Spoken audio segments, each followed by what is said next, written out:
So I'm on this 2018 Mazda 3. I'm going to be resetting the maintenance light on this vehicle. So I want to make it quick and to the point for you. So without depressing the brake pedal, go ahead and hit the power button here twice. So you get to accessory mode. And we have this little button here for our controls. You want to make sure you press the home button. And what that does up here on our screen, it takes us here to the main options that we have. We'll use the scroller here, twist it.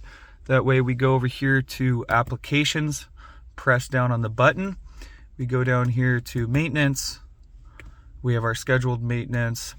So since I did the oil change, we're going to reset. So go ahead and press down for reset.